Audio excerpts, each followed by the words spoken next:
देखिए, छत्तीसगढ़ में और मिजोरम में इस वक्त वोटिंग का सिलसिला लगातार जारी है। मिजोरम में 9 बजे तक 12.80% वोटिंग हो चुकी है और इसके साथ ही छत्तीसगढ़ के 20 सीटों पर इस वक्त मतदान किया जा रहा है। लेकिन 2018 के आंकड़े प्रिया क्या कहते थे? जब 2018 में छत्तीसगढ़ में चुनाव हुए तो किसके खाते में कितने वोट्स जाते हुए नजर आए, किसको कितनी सीट से बढ़त मिली? बिल्कुल, अपने दर्शकों को हम बताते हैं, कांग्रेस को 68 सीटें मिले, बीजेपी को 15 सीटें मिली, अदर्स को 7। छत्तीसगढ़ पर हम बात करेंगे, लेकिन आपको मिजोरम लिए चलते हैं।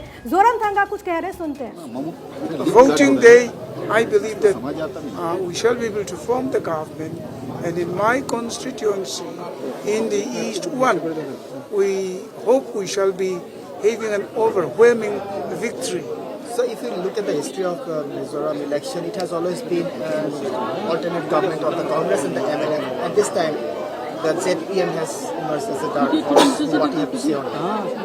Well, this time we have finished only one term. So normally, at least they had the 2 terms, 10 years. But anyhow, this is not the most important. The most important is how you perform during your government. So during this, even in the COVID period, we have performed very well, and I believe that people appreciated it, and we shall be able to form the government. Will you be in a position to form government on your own, or will you be needing the support? Well, I certainly believe that we shall be able to form the government on our own, not of any coalition type. If situation arises, with whom you will allow it? Situation will not arise in which we will need other parties. MNF will be able to form the government. Sir, of late we have seen that BJP, which was your ally, which is still your ally, you have been attacking the Bharatiya Janata Party, and the Bharatiya Janata Party in their manifesto has said that there will be a SIT to probe the SEDP, which they call it a scam. Well, during the election campaign time, any party can say anything.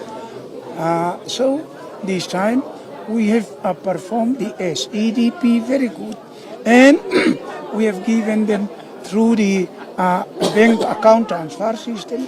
There is nothing to investigate. BJP is still your friend? BJP, our friend in the sense that in the center we are the NDA partner, but not here in the state. Okay? Thank you. Sir, तो मिजोरम के CM को इस वक्त आप सुन रहे थे, उन्होंने कहा कि एमएनएफ एक बार फिर से पूर्ण बहुमत के साथ सरकार बनाती हुई मिजोरम में नजर आएगी। 2018 के आंकड़े भी कुछ यही बयां कर रहे थे। एमएनएफ को 26 सीटें मिली, इंडियन नेशनल कांग्रेस को 5, बीजेपी को 1 पर संतोष करना पड़ा और जेपीएम के खाते में 8 सीटें गई थी। प्रिया, बिल्कुल, और बहुत अहम है क्योंकि देश के सबसे उम्रदराज मुख्यमंत्री हैं जोरामथंगा, और जब यहाँ पर पहुँचते हैं, हालांकि इससे पहले जब वोट कास्ट करने के लिए पहुँचे थे तो ईवीएम में खराबी आ गई थी और इसी वजह से वो मतदान नहीं कर पाए, लेकिन मतदान के बाद उनकी प्रक्रिया आपने सुनी। इस बीच आम जनता में भी काफ़ी ज़्यादा इसको लेकर के उत्साह देखने को मिल रहा है। 9 बजे तक जो वोटिंग का परसेंटेज है वो आपको बहुत जल्दी से बता देते हैं। 9 बजे तक 12.8% मतदान हुआ है मिजोरम में। छत्तीसगढ़ की बात करें तो 9 बजे तक 10% मतदान हुआ है, और छत्तीसगढ़ के आंकड़े इसलिए बहुत ज़्यादा महत्वपूर्ण हैं क्योंकि जिन 20 सीटों पर इस वक्त वहां पर वोटिंग चल रही है, नक्सल प्रभावित ये पूरा बेल्ट है। नक्सलियों ने पर्चे जारी करके आम लोगों से कहा कि वो मतदान ना करें, लेकिन इसके बावजूद देखिए आम जनता कितनी जागरूक है। नक्सल प्रभावित इलाके में पुलिस की तरफ से तमाम चौकसी, और 20 सीटों पर क्या कुछ आंकड़ा अभी तक निकलकर सामने आया है। सुबह 9 बजे तक वो आपकी टीवी स्क्रीन पर, और शिखा उम्मीद ये कि जैसे जैसे दिन आगे बढ़ेगा वैसे वैसे वोटिंग परसेंटेज और भी बढ़ेगा। देखिए, छत्तीसगढ़ की अलग अलग जगहों की ये तस्वीरें हम आप तक पहुंचा रहे हैं और परसेंटेज कितनी हुई है अभी तक वोटिंग की। बीजापुर में सुबह 9 बजे तक 4.50%, नारायणपुर में 11% मतदान सुबह 9 बजे तक हो चुका है। इसके साथ ही राजनांदगांव में सुबह 9 बजे तक 8.34% मतदान। तो छत्तीसगढ़ की 20 नक्सल प्रभावित क्षेत्रों में इस वक्त वोटिंग की जा रही है और लगातार ग्राउंड जीरो से मेरे सहयोगी इस वक्त जुड़े हुए हैं जो पल पल की जानकारी आप तक पहुंचा रहे हैं। और इसके साथ ही स्टूडियो में हमारे साथ गेस्ट का एक बड़ा पैनल भी मौजूद है। लेकिन एक बार फिर से आपको बता दें, मिजोरम की 40 कुल सीटों पर इस वक्त मतदान जारी है और इसके साथ ही छत्तीसगढ़ की 20 नक्सल प्रभावित क्षेत्रों में इस वक्त वोटिंग की जा रही है। खैरागढ़ में सुबह 9 बजे तक 6% मतदान हुआ है। बस्तर में सुबह 9 बजे तक 4.89% वोटिंग हुई है। आम लोगों में, जनता में गजब का उत्साह देखने को मिल रहा है। लोग बड़ी संख्या में पहुंच रहे हैं और इस पूरे मामले में क्योंकि सुरक्षा को मेंटेन करना एक बहुत बड़ी चुनौती है। बस्तर रेंज के आईजी से हमने बात की, क्या कुछ उनका कहना था, आपको सुनवाते हैं। 12 विधानसभा क्षेत्र में आज 7 नवंबर को मतदान प्रक्रिया सुबह से प्रारंभ हो गई है। सभी इलाके में सुरक्षा व्यवस्था को लेकर काफ़ी पुख्ता व्यवस्था की गई है और हमारे पास स्पेशल सिक्योरिटी फोर्सेस जैसा DRG, STF, cobra, Bastar fighter और केंद्रीय अर्धसैनिक बल सीआरपीएफ, बीएसएफ, आईटीबीपी, एसएसबी और केंद्रीय चुनाव आयोग द्वारा भी अतिरिक्त बल आवंटन की गई थी। उन सबको लेकर मतदान केंद्र से लेकर सड़क और अन्य इलाका में, अंदरूनी सीमावर्ती इलाके में लगातार ऑपरेशंस भी जारी है और सभी मतदाता सुरक्षित वातावरण में अपना मताधिकार प्रयोग करने के लिए पुख्ता व्यवस्था की गई है। और ग्राउंड जीरो पर भारत 24 की एक बड़ी टीम मौजूद है। गेस्ट का एक बड़ा पैनल भी हमारे साथ मौजूद है। एक बार फिर से परिचय करवा दें, हमारे साथ मौजूद हैं गौरी शंकर श्रीवास, प्रवक्ता बीजेपी, नीतीश शर्मा राजनीतिक विश्लेषक के तौर पर हमारे साथ मौजूद हैं, समीर चौगवानकर हमारे साथ वरिष्ठ पत्रकार इस वक्त मौजूद हैं, परविंदर सिंह सेठी साहब राजनीतिक विश्लेषक के तौर पर हमारे साथ मौजूद है। इसके अलावा संजय मिश्रा ने भी हमें ज्वाइन किया है। आप सभी का एक बार फिर से मैं स्वागत करती हूँ और एक बार फिर से समीर सर, मैं आपके पास ही आना चाहूँगी। जो अभी तक आंकड़े निकलकर सामने आए, मिजोरम में 12% से अधिक मतदान हुआ, छत्तीसगढ़ में 10% से अधिक वोटिंग हुई है। आप इस वोटिंग परसेंटेज को किस तरीके से देखते हैं? देखिए, नॉर्थ ईस्ट के जो स्टेट होते हैं वहाँ पर सुबह जल्दी अच्छी वोटिंग होती है, क्योंकि वहाँ शाम जल्दी होती है, सुबह जल्दी होती है और शाम जल्दी हो जाती है, तो शाम को वहाँ वोटिंग कम होती है। नॉर्थ ईस्ट के किसी भी राज्य में आप देखोगे जब भी मतदान होता है, चाहे वो विधानसभा चुनाव हो, चाहे लोकसभा चुनाव हो या पंचायत के चुनाव हो, सुबह के फेज में ज़्यादा वोटिंग होती है। कोई महिलाएं सुबह जल्दी उठ जाती है वहाँ पर और वोटिंग करने निकल जाती है। तो पहला फेज अच्छा है। छत्तीसगढ़ को लेके भी बहुत उत्साहजनक आ रहे हैं जिस हिसाब से वोटिंग हो रही है, खासतौर से नक्सल प्रभावित क्षेत्रों में जिस हिसाब से लोग निकल के वोटिंग कर रहे हैं, ये बताते हैं कि चुनाव आयोग ने बहुत समीर जी, मैं आपके पास वापस आऊंगी। इसी बीच एक बड़ी जानकारी मिल रही है, मध्य प्रदेश में इनकम टैक्स की बड़ी छापेमारी हुई है। भोपाल में इस वक्त छापेमारी की गई है और इसके साथ ही इंदौर के कई इलाकों में, जबलपुर में भी ये छापेमारी हुई है। आईटी की सोम ग्रुप ऑफ कंपनीज पर समूह का बड़े पैमाने पर स्पिरिट को लेकर के आरोप है। मध्य प्रदेश में इनकम टैक्स की ये छापेमारी की बड़ी जानकारी इस वक्त मिल रही है। मध्य प्रदेश के अलग अलग क्षेत्रों में आईटी की ये छापेमारी चल रही है। भोपाल, जबलपुर और इंदौर में ये छापेमारी, ये कार्रवाई की जा रही है। सोम ग्रुप ऑफ कंपनीज पर ये छापा आईटी की तरफ से दिया गया है। समूह का बड़े पैमाने पर स्प्रिंट और बेयर का कारोबार है। मध्य प्रदेश में इनकम टैक्स की छापेमारी और आने वाले दिनों में मध्य प्रदेश में विधानसभा चुनाव और उससे पहले आईटी की बड़ी कार्रवाई। समीर जी, आप अपनी बात पूरी कीजिए। मुझे ऐसा लग रहा है कि छत्तीसगढ़ के अंदर जिस हिसाब से वोटिंग हो रही है, निश्चित रूप से उत्साह बढ़ता है, क्योंकि वहाँ पर नक्सलाइट जो इलाका है वहाँ पर भी बेहतर मतदान नजर आ रहा है कि होने वाला है। और इसके लिए मुझे लगता है चुनाव आयोग बधाई का पात्र है कि उसने जिस हिसाब से वहाँ पर पोलिंग बूथ का मैनेज किया है और केंद्रीय एजेंसियों से जिस हिसाब से लोगों के अंदर भरोसा दिया है कि आप निकलिए बाहर और मतदान कीजिए, हम आपके साथ हैं। मुझे लग रहा है लोगों के अंदर एक नक्सलाइट के प्रति कोई डर नहीं रहा और ये वोटिंग परसेंट बताता है कि इस बार छत्तीसगढ़ में और मिजोरम में बहुत अच्छी वोटिंग होगी और पिछली बार जो वोटिंग थी 2018 में, वह रिकॉर्ड इस बार वोटिंग का टूटने वाला है। गौरी शंकर जी, बीजेपी का प्रदर्शन मिजोरम को लेकर के हमेशा बीजेपी का हाथ टाइट क्यों रहा? क्योंकि मिजोरम में चलिए एमएनएफ जिस तरीके से प्रदर्शन करती है, अगर लोकल क्षेत्रों में भी मान ले तो भी बीजेपी हर एक जगह अपनी बढ़त कहीं ना कहीं बनाती हुई दिखी है, तो फिर जब नॉर्थ ईस्ट की तरफ के इलाके होते हैं वहां बीजेपी क्यों फेल हो जाती है? देखिए, सेवन सिस्टर जो राज्य है वहां पे जो स्थानीय पार्टियों का दबदबा रहा है और निश्चित तौर पे चुनाव में पहले जो परिणाम थे हमारे पक्ष में नहीं थे, लेकिन धीरे धीरे हमारे संगठन ने रोक लिया, काफी कार्यकर्ताओं ने परिश्रम किया है और निसंदेह हमारा वहां पर सेंट्रल गवर्नमेंट के साथ में कैलिब्रेशन है, लेकिन यहाँ पर स्थानीय मुद्दे के साथ में हम चुनाव के साथ और जीत भारतीय जनता पार्टी की होगी। अभी जो वहाँ के जो आंकड़े आए हैं बहुत ज्यादा उत्साहजनक है। वहीं छत्तीसगढ़ के जो आंकड़े हैं, यहाँ पर फसल कटाई चल रही है, नक्सल प्रभावित राज्य के कारण जो अभी आंकड़े से मैं पूरी तरह संतुष्ट नहीं हूँ। धीरे धीरे जैसी 12 बजेगा 1 बजेगा दोपहर के बाद ये आंकड़ा और बढ़ेगा। जब आप ये कहते हैं फिर मन में ये सवाल उठता है कि बीजेपी और एमएनएफ का रिलेशनशिप स्टेटस क्या है? केंद्र में आप लोग साथ नजर आते हैं, नो कॉन्फिडेंस मोशन की जब बात आती है तो वो आपके अगेंस्ट चले जाते हैं। वो कहते हैं कि अगर सीए लागू हुआ तो हम गठबंधन तोड़ देंगे, अलग अलग चुनाव लड़ रहे हैं। आप दोनों के संबंध क्या है इस वक्त? हमारे संबंध वही है जो कांग्रेस पार्टी और आम आदमी पार्टी के है। हमारे संबंध वही है जो कांग्रेस और समाजवादी पार्टी के हैं। तो ये हर राज्य की अपनी बाध्यता होती है, हर राज्य की अपनी परिस्थिति होती है। गौरी शंकर जी, जब आप ये बात कह रहे हैं तो कांग्रेस और आम आदमी पार्टी के जो संबंध है, अब आप देख लीजिए केंद्र चुनाव में तो दोनों साथ नजर ही नहीं आ रहे। अखिलेश तो कह रहे हैं कि कांग्रेस मक्कार है, झूठी है, धोखा दे दिया। ये तो आपके संबंध नहीं है। देखिए, ये पति पत्नी के झगड़े जैसा है, सुबह इनकार है और बाद में प्यार है, वही वाले हालात है। छत्तीसगढ़ में देख लीजिए, आम आदमी पार्टी अलग चुनाव लड़ रही है और वहां पे खड़े हैं साथ में अभी बयानबाजी का दौर है ना, अलग चलिए तलाक ये नहीं तो हुआ ना सियासत अभी। है ना, रोटियां तो सिकेंगी। समीर जी इस सवाल का जवाब देना चाह रहे हैं, गौरी शंकर जी जान लेते हैं। देखिए, नॉर्थ ईस्ट का कोई भी राज्य हो वो केंद्र से कभी भी झगड़ा नहीं करता। उसको पता है कि उसको अगर राज्य चलाना है तो केंद्र से पैसा लगेगा। तो ये ऐसा पहली बार नहीं कि मिजोरम की सरकार केंद्र में साथ में हो, राज्य में अलग से चुनाव लड़ रही है। आप पिछला ट्रेंड भी अगर देखोगे किसी भी नॉर्थ ईस्ट स्टेट का, तो भले ही वो कांग्रेस के खिलाफ लड़े, जब कांग्रेस की केंद्र में सरकार थी, प्रदेश में वो कांग्रेस के खिलाफ लड़ते थे, लेकिन केंद्र में सपोर्ट वह कांग्रेस को करते थे क्योंकि उन्हें केंद्र से पैसा मिलता था राज्य चलाने के लिए। और ये इतने छोटे स्टेट है कि इनकी खुद की इनकम कुछ नहीं होती है, इन्हें मजबूर होकर केंद्र को निर्भर रहना पड़ता है। तो जो नॉर्थ ईस्ट के राज्यों की मजबूरी है कि उन्हें केंद्र की जो सरकार है उसके साथ संबंध बना के चलना पड़ता है, और उसमें कुछ भी गलत नहीं है।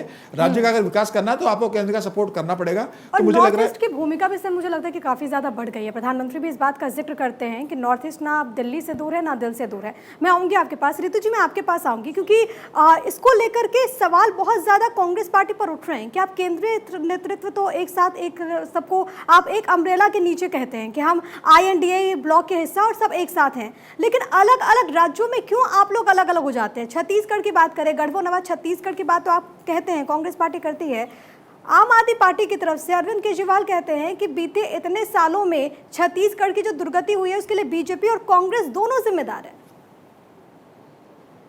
देखिए, हमारा जो इंडिया गठबंधन जो है वो 2024 के लिए है, वो असेंबली चुनावों के लिए नहीं है, पहले तो ये समझने वाली बात है। और हर पार्टी अपने पूर्ण रूप से स्वतंत्र है अपनी बात कहने के लिए और अपने मुद्दों पर चुनाव लड़ने के लिए, जो भी उनके मुद्दे हो, चाहे वो कांग्रेस के खिलाफ है चाहे वो बीजेपी के खिलाफ है। कांग्रेस किसी को प्रेशर में रखकर या किसी को बंदूक की नोक पर जो है वो अलायंस नहीं कराती है। वो उनकी मर्जी थी, वो आए और उनकी मर्जी है कि वो चुनाव किन मुद्दों पर लड़ेंगे। इसमें जो है कांग्रेस पार्टी का कोई अपना सीधा उन पर कोई दबाव नहीं है। लेकिन रितु जी तो दिल ही नहीं मिलेंगे, जब दिल ही नहीं मिलेंगे तो 23 और 24 का क्या? जब आप कह रहे हैं, जब हम कह रहे हैं सेमीफाइनल है, तो आपके तो विधानसभा चुनाव में भी दिल नहीं मिल रहे हैं, तो 24 का कैसे अनुमान लगा रही हैं? देखिए, आप पर क्या है, आपको ये समझना पड़ेगा कि जो 2024 का जो चुनाव होने वाला है उसमें सभी पार्टियां जो अलायंस हुई वो इस शर्त पर हुई, इस बात पर हुई कि आने वाले समय में जो ये लोग लगातार जो देश को बेचने का काम कर रहे हैं, संविधान को खत्म करने का काम कर रहे हैं, उस पर सभी पार्टियों की राय एक है। लेकिन अगर हम स्थानीय मुद्दों की बात करेंगे तो स्थानीय मुद्दों पर सभी पार्टियों की राय अपनी अपनी है, कांग्रेस की भी अपनी राय है, सभी पार्टियों की अपनी राय है। इस चीज से जोड़कर देखना कि आपस में इनका जो है तालमेल नहीं है या एक अम्ब्रेला के पीछे रह पाएंगे नहीं तो फिर लेकिन ऋतु जी किस बात को जोड़ा जाए जो फिर सरकार की तरफ से बीजेपी की आपको जो घेर रही है वो तो सही घेर रही है। नीति शर्मा, अब आप बताइए, अब 2024 का एक डेमोग्राफी क्रिएट, मैं आऊंगी आपके पास नीति जी, एक डेमोग्राफी क्रिएट करने की कोशिश हो रही है 2024 के चुनाव को लेकर, और कहा जा रहा है ये जो 5 राज्यों में इस वक्त चुनाव होंगे वो सेमीफाइनल है 2024 का। लेकिन 2019 के अगर आप आम चुनाव को देखेंगे तो यही सेम कंडीशन नहीं था। उससे पहले जो विधानसभा चुनाव जिन जिन जगहों पर हुए उसमें बीजेपी को हार मिली, लेकिन 2019 में बहुमत के साथ बीजेपी आई। तो क्या आपको लग रहा है कि इन तमाम 5 राज्यों में जो चुनाव हो रहे हैं वो सेमीफाइनल है 2024 का? देखिए, बिल्कुल इसको हम सेमीफाइनल की तरह कंसिडर नहीं कर सकते। हमारे पास पूर्व में चुनाव के आंकड़े हैं। जो पार्लियामेंट्री इलेक्शन है वहाँ पे एक मैजिक तो हमेशा से चलता आ रहा है, ये पिछले एक डिकेड बता रहा है, वो है मोदी मैजिक। वहाँ से देश की जनता उसके अंदर पूरी ही एक तरीके से उस मैजिक के अंदर है, क्योंकि हमने 2018 में भी देखा कि किस तरीके से इन राज्यों में बीजेपी हारी है और पूर्ण बहुमत के साथ 2019 में बीजेपी ने अपनी सरकार बनाई है। क्योंकि क्षेत्रीय मुद्दे अलग होते हैं, पंचायत चुनाव के मुद्दे अलग होते हैं, राष्ट्र के मुद्दे अलग होते हैं। इस पृष्ठभूमि को वोटर समझता है कि कहाँ किसकी आवश्यकता है। तो एक तो ये चीज़ है। दूसरी चीज़ है, अभी रितु जी ने बोला कि इंडी जो गठबंधन बना है इसके मुद्दे अलग हैं, जो ये क्षेत्रीय चुनाव के मुद्दे अलग लेके लड़ रही है, लेकिन जो पार्लियामेंट्री इलेक्शन है उसमें वो एक होकर लड़ेगी। लेकिन सबसे बड़ी बात ये है कि यहाँ पे एक प्रकार से सांप और नेवले जैसे ही सांप की प्रवृत्ति है, क्योंकि ये सब एंटी कंपेंसेंट पार्टी, या आप अगर टीएमसी को देखेंगे बंगाल में तो वहाँ पे अधीर रंजन चौधरी जी, वहाँ पे इन दोनों की नहीं बनती है। पंजाब में जाएंगे तो आम आदमी पार्टी के कांग्रेस कहते हैं कि हम उनके एमएलए तोड़ेंगे। दिल्ली की बात करेंगे तो सब कहेंगे हम 7 सीटों पे अपने अपने कैंडिडेट खड़े करेंगे। यानी कि हर जगह इनकी जो विश्वसनीयता है वो क्वेश्चन मार्क है। अखिलेश जी ने अभी बोल दिया, उधर से वो एक नेता को बोलते हैं शब्दों की मर्यादा, कोई चिरकुट लगातार हो रही है बातचीत, कोई बोल रहा है नीति जी इसी बीच तस्वीर आ रही है। मैं इस बात को और कॉन्वर्सेशन को आगे बढ़ाएंगे, लेकिन देखिए ये तस्वीरें मिलनी शुरू हो गई है। एमपी में इस वक्त प्रधानमंत्री मोदी की मौजूदगी है। ये मुझे लगता है शिखा ये शायद छत्तीसगढ़ है, क्योंकि मुझे प्रदेश अध्यक्ष अरुण साहब वहां पर नजर आ रहा है। नीचे की तरफ लिखा है कि अब नहीं सही वो बदल के रही वो, तो संभवतः ये छत्तीसगढ़ की तस्वीरें हैं। हमारी टीम एक बार क्रॉस चेक कर ले, क्योंकि प्रधानमंत्री का परिधान भी ऐसा ही नजर आ रहा है। हाँ बिल्कुल, ये छत्तीसगढ़ में प्रधानमंत्री मोदी की मौजूदगी है। छत्तीसगढ़ में इस वक्त 20 सीटों पर वोटिंग चल रही है और इसी बीच प्रधानमंत्री मोदी वहां पर पहुंचे हैं। चुनाव प्रचार में तेजी इस वक्त नजर आ रही है, धार देते हुए इस वक्त प्रधानमंत्री मोदी को हम देख रहे हैं और इस वक्त मंच पर उनकी मौजूदगी है। नीति जी आप अपनी बात पूरी कीजिए। जी मैं यही बोलना चाह रही हूँ कि 2019 के आंकड़े अगर 18-19 के हम सामने रखते हैं तो ये पृष्ठभूमि समझ आती है कि जो वोटर है वो हर चुनाव को इंडिविजुअल देखता है, वो उसको ज्वाइंट सेशन की तरह नहीं देखता कि सेमीफाइनल है, ये क्वार्टर है या ये फाइनल है, क्योंकि यहाँ पे मुद्दे डिफरेंट हो जाते हैं। दूसरी चीज़ ये है कि छत्तीसगढ़ में अब जैसे कि बीजेपी का नारा ही है और उना सही वो अब बदल के रही वो, क्योंकि कहीं ना कहीं मूल रूप से धरा पे छत्तीसगढ़ की जनता पीड़ित है। वहां पे आप देखिए कि इन्होंने फेक सर्टिफिकेट एससी के निकाले और इस पराकाष्ठा जो अपने एक प्रकार से कि उस लेवल तक वहां पे प्रदर्शन करना पड़ा, नग्न अवस्था में करना पड़ा। आदिवासियों की भी आरक्षण की बात जहां बीजेपी के शासन में 32% हुई थी, आज 20% है। तो कहीं ना कहीं चाहे शराब नीति का घोटाला हो, चाहे चावलों का घोटाला हो, चाहे प्रधानमंत्री आवास योजना के जो बेनिफिट्स है वो वहां की मूल रूप से जनता को ना देना हो, और आज ये महादेव ऐप के माध्यम से ये जो पूरा भ्रष्टाचार परविंदर जी, नीति जी I'll come back to you Parvinder जी, लेकिन छत्तीसगढ़ के जो आंकड़े जो सर्वे में निकल कर आ रहे हैं, क्या लग रहा है आपको कौन सी पार्टी बढ़त बनाती हुई नजर आ रही है? क्योंकि बीजेपी के खेमे में कंप्लीट वोटिंग नहीं जा रही है, यही कम से कम सर्वे कह रहा है। तो क्या लग रहा है ये जो बदलने की बात बीजेपी की तरफ से हो पा रही है, क्या कर पाएंगे? नहीं, देखिए जिस प्रकार से छत्तीसगढ़ और मिजोरम की स्थिति है, मैं पहले बताऊं, जितने भी स्टेट्स हैं उनके अपने अपने इश्यूज होते हैं। नॉर्थ ईस्ट के अपने इश्यूज होते हैं, और जो छत्तीसगढ़ है, चाहे वहाँ पे आदिवासियों की प्रॉब्लम है, उनके अपने इश्यूज होते हैं, और नेशनल इश्यूज बिल्कुल अलग होते हैं। लेकिन भारतीय जनता पार्टी का जो अभी पिछला ट्रैक रिकॉर्ड देखो, चाहे मणिपुर की घटना देखो, चाहे आप मजदूरों के लिए देखो, चाहे किसानों के लिए देखो, चाहे जवानों के लिए देखो, चाहे खिलाड़ियों के लिए देखो, जब भारतीय जनता पार्टी डेमोक्रेसी के ऊपर एक अटैक करती है और डिक्टेटरशिप की राजनीति लाना चाहती है, तब इंडिया का एक पुनर्जन्म होता है। सारी पार्टियां इकट्ठा होती हैं कि इस वजह से, भारतीय जनता पार्टी की डिक्टेटरशिप की वजह से, उसका इम्पैक्ट आपको स्टेट के जो चुनाव है, चाहे छत्तीसगढ़ है चाहे मिजोरम है, आपको डेफिनेटली देखने को मिलेगा कि भारतीय जनता पार्टी को वहां की जनता जो जवाब देगी वो अपने वोट के रूप में जवाब देगी। आपको ये नहीं लगता कि आम जनता में कंफ्यूजन जाता है, क्योंकि अब ज्यादा वक्त तो 2024 के चुनाव में ज्यादा बचे नहीं है। अगर आप बड़े पैमाने पर कहते हैं कि नेशनल स्तर पर हम तो एक साथ है, INDI ब्लॉक है, अगर उससे पहले विधानसभा चुनाव में आप अलग अलग हो जाते हैं और उसके बाद आप कहते हैं कि हम तो भाई एक हैं, क्या आम जनता इस चीज को लेकर के क्या सोचेगी? आम जनता पर क्या प्रभाव पड़ेगा? मैंने पहले यही कहा, जो स्टेट पॉलिटिक्स है वो बिल्कुल एंटायरली डिफरेंट है। चाहे नॉर्थ ईस्ट की अलग है, पंजाब, यूपी, हरियाणा और बिहार की एक जैसी है, लगभग एक जैसी है, क्योंकि वहाँ पे जो है एक आधा गांव कांग्रेस की तरफ होता है, आधा गांव बीजेपी की तरफ होता है, और वो ब्लाइंडली चलने वाले लोग हैं। अगर उनकी नाराजगी हो जाती है किसी नेता से या किसी पार्टी से, तो वो सारा वोट शेयर चेंज हो जाता है। तो इस प्रकार से जो इसलिए जो स्टेट के चुनाव हैं उसके रिजल्ट्स के अंदर अलग हमें परिस्थिति देखने को मिलती है, उस तरह से नहीं लगती। जो लेकिन फिर ये भी कहते हैं कि ये जो छोटी पार्टियां हैं जो कि चुनाव लड़ती हैं उन राज्यों में जहां पर वो इतनी मजबूत स्थिति में नहीं है, ये अपना फायदा करे या ना करे, किसी का फायदा और किसी और का नुकसान तो जरूर कर देती है। मैं आगे आ रही हूँ आपके पास, लेकिन ऋतु जी आपके पास आती हुई, पिछली बार अगर हम 5 सालों में देखें तो कई मुद्दों की गूंज हमें छत्तीसगढ़ से सुनाई दी।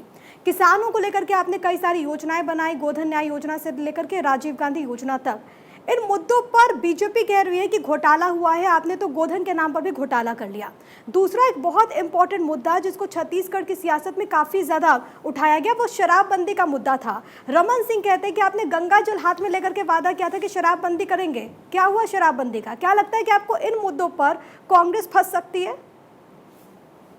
देखिए, पहले तो सवाल जो है बीजेपी से ही उठता है कि रमन सिंह कहाँ है, रमन सिंह है कहाँ, रमन सिंह को क्यों ठंडे बस्ते लगा दिया? क्या स्टेट पॉलिटिक्स में स्टेट के जो राज्य के जो नेता है उन पर क्या मोदी जी का विश्वास नहीं है, जो कि मतलब खुद जाके उनको रैली मैंने जो आपसे पूछा पहले वो बता दीजिए, मैं उनसे पूछ लूंगी, पहले आपसे जो पूछा वो बता दीजिए। प्रधानमंत्री जी जो है स्थानीय नेताओं का नाम नहीं लेते हैं, शिवराज का नाम नहीं लेते हैं, रमन सिंह का नाम नहीं लेते हैं। और रही बात मुद्दों की, तो लगातार जो है शराबबंदी की बात हम करते हैं, तो शराबबंदी क्यों नहीं कर देते पूरे देश में? मोदी जी के तो हाथ में है ना। अरे मैडम, वादा तो आपने किया था ना। रिएक्शन मिल रहा है। अपने राज्यों में कर ले, ठीक है, उसके बाद छत्तीसगढ़ सरकार से सवाल करें। चलिए रितु जी जवाब ले लेते हैं ना, जवाब ले लेते हैं। बीजेपी प्रवक्ता से सवाल पूछ रही है, जवाब ले लेते हैं जी। है ये शराबबंदी पे इतना बुरा फंस जाते हैं कि इसका जवाब किसी के पास नहीं है। शराबबंदी तो दूर की बात है, शराब की ओवर की कमीशन पूरी इस हद तक की गई कि बड़े बड़े अधिकारी जेल में, और ना सिर्फ छत्तीसगढ़ में, पड़ोसी राज्य में भी इस करामात को सिखाया है।